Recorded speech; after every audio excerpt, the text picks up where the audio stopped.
প্রত্যেক বছর জিএসটির মারফত যেভাবে লক্ষ লক্ষ কোটি টাকা নিয়ে যাচ্ছে, বাংলার প্রাপ্য সেটা তারা দিচ্ছে না, 100 কোটি টাকা দিচ্ছে না।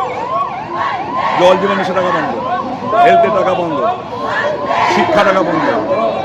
কারণ বাংলা মানুষ যেহেতু 2021 সালে ওদেরকে একটা শিক্ষা দিয়েছিল, তার বদল নেওয়ার জন্য ওরা বাংলার উন্নয়নকে স্তব্ধ, তাই আজকে আমার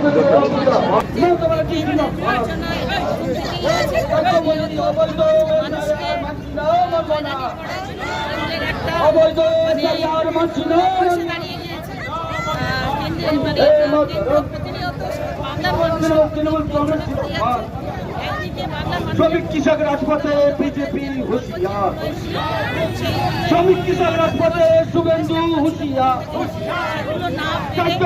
শুভেন্দু হুঁশিয়ার, শ্রমিক কৃষক রাজপথে বিজেপি হুঁশিয়ার। বন্দে মাতরম, তৃণমূল কংগ্রেস জিন্দাবাদ। শান্ত বাংলাকে অশান্ত করার চক্রান্ত ব্যর্থ করুন, একটা চক্রান্ত করে মানুষকে হয়রানি করার জন্য একটা নতুন পথ বের করেছে। মানুষকে ভোটাধিকার থেকে বঞ্চিত করতে হবে, এই উদ্দেশ্য নিয়ে সরকার নেমে পড়েছে।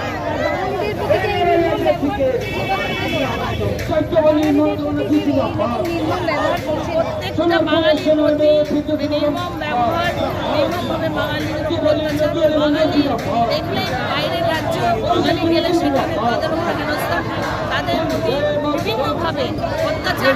এটা কিন্তু বাংলার মানুষ আমরা দেখেছি,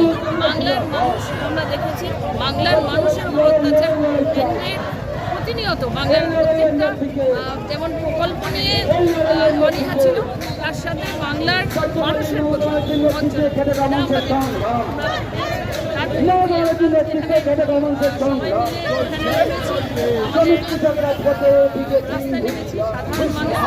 সবাই মানে এই যে এসআইএম মানুষকে যে হয়রানি করছে, তার মধ্যে কিন্তু মানুষ মানে রেগে আছে যে কেন্দ্রের সরকার কীভাবে মানুষকে হয়রানি করছে, তারাও বুঝতে পারছে,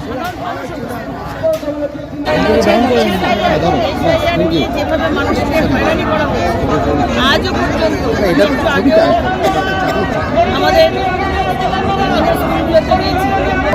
আমি এখনো গেলাম, ঘুরে আসছি, অযথা মানুষকে হয়রানি, সেই হয়রানির বিরুদ্ধেই আমাদের পথে নামা। আমরা প্রতিনিয়ত মানুষের পাশে আছি, প্রতিনিয়ত মানুষের সঙ্গে আছি। আমরা আজকে এখানে নতুন বিধানসভা পক্ষ থেকে আমরা একটা মহামিছিলের আয়োজন করেছি। আমরা এর আগেও করেছিলাম যে এসআইআর নিয়ে যেভাবে চক্রান্ত করে এসআইআর নাম করে এনআরসি করার চক্রান্ত করছে কেন্দ্রের সরকার, বিজেপি সরকার, মানুষকে যেভাবে হয়রানি করছে, মানুষকে প্রতিনিয়ত অপদস্থ করছে এবং মানুষকে যাতে বিব্রত করা যায় সে চেষ্টা করছে, তার বিরুদ্ধে আমাদের প্রতিবাদ। আমাদের প্রিয় সাংসদ, প্রিয় সেনাপতি মাননীয় অভিষেক বন্দ্যোপাধ্যায় তিনি প্রতিনিয়ত বলেছেন মানুষের পাশে আছি এবং প্রতিনিয়ত তিনি মানুষের পাশে আছেন এবং তার সঙ্গে আমাদের যারা বিএলএ 2 একটা নির্ধারিতভাবে তাদেরকে তৈরি করে আমাদের মানুষের পাশে থাকার একটা আশ্বাস তিনি দিয়েছেন এবং প্রতিনিয়ত তিনি বাংলার মানুষকে সুরক্ষিত রাখার জন্য এবং এসআইআরের যে হয়রানি, সেই হয়রানি থেকে মানুষকে মুক্ত করার জন্য যাতে হয়রানি কম হয় তার জন্য তিনি মহামান্য সুপ্রিম কোর্টের দ্বারস্থ হয়েছিলেন এবং সেই মহামান্য সুপ্রিম কোর্ট থেকে সেখান থেকেও রায় আসে এবং আমরা তারপর থেকে রায় পেয়েছিলাম অযথা মানুষকে এইভাবে হয়রানি করা যাবে না। তাই আমরা তার বিরুদ্ধেই, আমরা মানুষের যে হয়রানিটা হচ্ছে সেই হয়রানির বিরুদ্ধেই আমাদের আজকে প্রতিবাদ। আজকে তিনি মনে করেছেন এমনি সময় তো আসেন না, এমনি সময় মানুষের পাশে থাকেন না, এমনি সময় কাজ করেন না, কিন্তু যখন যেখানে কোনো একটা ঘটনা তিনি চলে আসেন এবং সেই জন্য তিনি মিছিল করেছেন। তো আমরা প্রতিনিয়ত চাই মানুষের পাশে থাকবো, আমরা প্রতিনিয়ত মানুষের পাশে থাকি।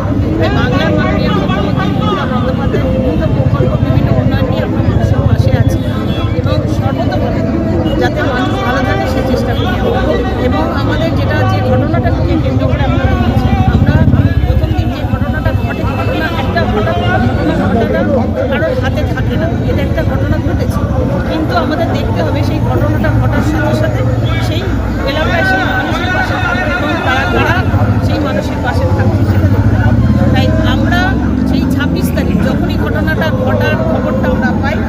সেই তখন থেকে সেই অঞ্চলে আমরা সেখানে পৌঁছে যাই এবং সেখানে যে মানুষগুলো মারা গেল অত্যন্ত দুঃখজনক, অত্যন্ত বেদনাদায়ক। আমাদের এটাতে কোনো ভাষা নেই। একটা মানুষ মারা যাওয়া এবং এতগুলো মানুষ মারা যাওয়া সব মিলিয়ে আমাদের আলাদা কোনো ভাষা নেই কীভাবে দুঃখ প্রকাশ করব।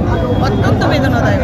কিন্তু এই সময় দাঁড়িয়ে আমাদের রাজনীতি না করে আমরা চাইব যে মানুষগুলো মারা গেছে তাদের পরিবার পরিজন তারা কীভাবে সুস্থ থাকবে, তাদের কীভাবে আমরা পাশে থাকবো, তাদের কীভাবে সুস্থ রাখতে পারবো, সেই নিয়েই আমরা চিন্তিত ছিলাম। আমাদের সঙ্গে সঙ্গে বাংলার মাননীয় মুখ্যমন্ত্রী তিনি শুনেছেন, আমাদের দল ছিল সেটা নিয়ে দেখেছেন এবং দল পুরোটাই ব্যবস্থা নিয়েছে। একদিকে যেমন দলের যে মানুষগুলো অসহায় হয়ে গিয়েছিল তাদেরকে আমরা সেখানে প্রতিনিয়ত খাওয়া দাওয়া এবং তাকে চিকিৎসা করে, মাঝে মধ্যেই তারা অসুস্থ হয়ে পড়ে যাচ্ছিল, তাই তাদেরকে চিকিৎসা দিয়ে তাদের ট্রিটমেন্ট করে সেই ফ্যামিলিগুলোকে আমরা সুরক্ষিত করেছি। এইগুলো ছিল আমাদের কাজ। তাই আমি বলবো শুধু মিছিল করে রাজনীতি করতে আসার সময় অনেক আছে, কিন্তু এতগুলো মানুষ মারা গেছে, এখানে রাজনীতি নয়। আসুন সবাই মিলে, আমরা সবাইকেই বলবো আপনাদের এবং প্রত্যেকটা মানুষের পাশে থেকে আমরা রাজনীতি না করে যারা মারা গিয়েছে তাদের প্রিয়জন, তাদের বাড়ির প্রিয়জনকে তারা হারিয়েছে, তারা হাহাকার করছে, আমরা তাদের পাশে থাকি, তাদের সঙ্গে থাকি। তারা কি বলতে চাচ্ছে, তাদের কীভাবে সুরক্ষিত করতে পারবো আমরা সেটা দেখি। বাংলার মাননীয় মুখ্যমন্ত্রী ইতিমধ্যে ঘোষণা করে দিয়েছেন যে এখানে তিনি জানিয়েও দিয়েছেন যে তাদের পাশে তিনি আছেন। অলরেডি আমরা দেখেছি আমাদের আমাদের একটা দিদি তিনি একটা চাকরির জন্য আবেদন করেছেন, ওনার চাকরিটাও রাখা হয়েছে, সেভাবেও ব্যবস্থা নেওয়া হয়েছে। আমরা কেউ একজন কোথাও মারা গেলে আমরা সেটা নিয়ে রাজনীতি করতে চাই না, আমরা চাই সেটা আসুক সবাই মিলে, সেটা এই সরকার হোক ওই সরকার হোক যে কোনো সরকার হোক, সবাই মিলে সেই মানুষগুলোর পাশে থাকি আর অসহায় মানুষগুলো সুরক্ষিত রাখি এবং পরে তারা কীভাবে ভালো থাকবে। এখন তো ঘটনা ঘটলো, এখন অনেককে খুঁজে পাওয়া যাবে, এরপরে তো আর কাউকে খুঁজে পাওয়া যাবে না। সেই তৃণমূল কংগ্রেসের যারা সৈনিক, মামাটি মানুষের নেত্রী মুখ্যমন্ত্রী মমতা বন্দ্যোপাধ্যায় তিনি পাশে থাকবেন। তাই এখন তিনি পাশে যেভাবে প্রথম থেকে ছিলেন শেষ পর্যন্ত থাকবেন।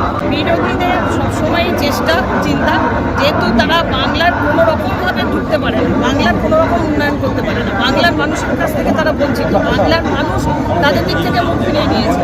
তাই তারা প্রতিনিয়ত চেষ্টা করছে যে যেন তেন প্রকারে বাংলাকে দখল করা। কিন্তু অন্য রাজ্যের মানুষগুলো তো ভালো নেই। যে রাজ্যতে বিজেপি শাসিত সরকার আছে সেই রাজ্যগুলোতে মানুষ ভালো